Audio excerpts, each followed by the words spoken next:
Hey, Buzz Stone checking in, and today's topic is the NATO Phonetic Alphabet. What the heck is it, and why do you need to know about it?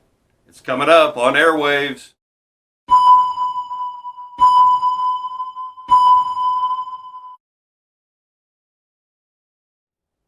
Hey, this is Buzz checking in once again, and this video is about the NATO Phonetic Alphabet.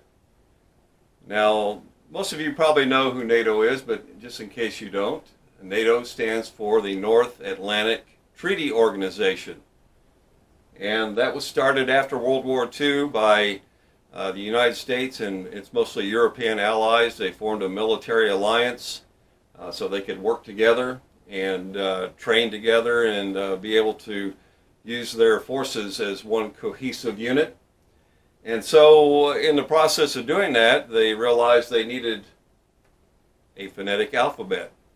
But to tell you a little bit of history about it first, actually, I'm a former member of U.S. Army Mars. And it's not Mars the planet, but Mars is an acronym. It stands for Military Affiliate Radio System.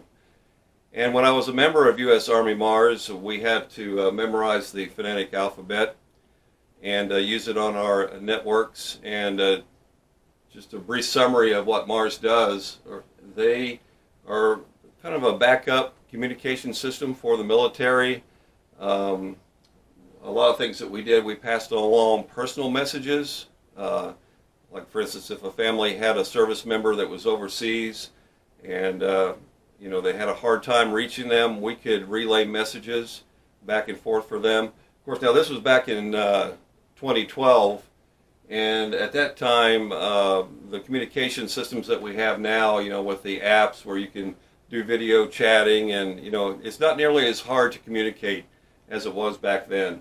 And I'm sure that they're still performing some functions. Probably now it's more of a digital based system rather than voice, but that's just my opinion. I haven't been involved with it for many years.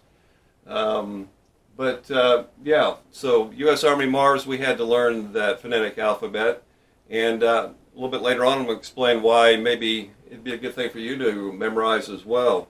But to give you a little bit of history about the phonetic alphabet, it became effective in 1956, and that was just a few years later that it became the established universal phonetic alphabet. However, it took several adaptations before the version used today came into effect. And what you see here on this sign is the current NATO phonetic alphabet. But back in the 20s, the International Telecommunication Union produced the first phonetic alphabet to be recognized internationally. It featured the names of cities across the globe. So like for Alpha, you would have said Amsterdam, and for B, Bravo, you would have said Baltimore. C was Casablanca. So that's something that I didn't even know before researching all of the history of it. But on the military side, the United States adopted a joint Army-Navy phonetic alphabet. They called it the Able-Baker alphabet after the first two code words. So A instead of Alpha was Able, and B instead of Bravo was Baker. And if you watch any old World War II movies and you see a radio operator, you'll hear them using those. And also the company names, they would say Alpha Company, Baker Company, Easy Company. But that went by the wayside as well. And a common criticism of the alphabets is that they were rather English in composition. And of course NATO is comprised of troops from all over Europe, so they're speaking many different languages, not just English. So they had to come up with a common phonetic alphabet that they thought would be easily understood no matter what your native language was. So they actually came up with some other variations over the years, but finally in 1956 this became the official NATO alphabet, phonetic alphabet. And so we'll go through them here real quick. You can see the sign. By the way, if you like my little sign here, I found this at the Hobby Lobby a few years ago. I thought it was really cool. They used to have like a guys section in Hobby Lobby, but the last few times I've been in there I didn't really see one, but maybe it's there. But I thought this was a pretty cool sign. It was perfect for my radio room. But A is Alpha, B is Bravo, C is Charlie, D is Delta, E Echo, F Foxtrot, G Golf, not golf like in the Gulf of Mexico, but golf like the game, H Hotel, I India, J Juliet, K Kilo, L Lima, M Mike, N November, O Oscar, P, now a lot of people get this wrong, it's not Papa, it's P Papa. Again, that's because of the different languages that would be using this. And here's the other one that will get people. Q, it's not Quebec, as we Americans would say, but it's Quebec. Quebec. Q, Quebec.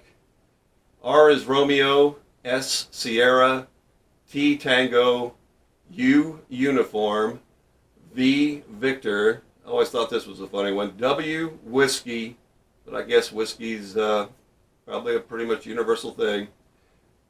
X, X-ray, Y, Yankee, and Z, Zulu. Okay? So there's your phonetic alphabet. Now, why should anybody that's not in the military or maybe the police or a radio operator, why would you need to know this? Well, how many times have you been on the telephone talking to someone? Like, for instance, I was talking to my insurance agent the other day. I bought a car, and they needed the VIN number. And you know how long those things are. And you got letters and numbers. And so if you're able to go through and you know these, it makes it much easier for the person on the other end to understand what it is you're saying, and you don't get things mixed up. And also it makes you sound like maybe you're a little bit smarter than the average person. Just my opinion. But anyway, yeah, so it can come in handy. And if you're listening to a scanner, maybe, a police scanner, and you hear them giving their call signs and things, and they're going to be using these, and you'll know what they're talking about. But so that's it. That's the NATO, the North Atlantic Treaty Organization Phonetic Alphabet. By the way, they also have their own way of saying numbers, 1 through 9, and maybe I'll do a little short video on that later, because it's actually pretty interesting. It's a lot different, the way they actually say numbers. It's a lot different than we would normally say in a regular conversation. But this is Buzz. I appreciate you tuning in. I hope you'll subscribe if you haven't already. Like the video and share it. And we'll see you later on down the dial.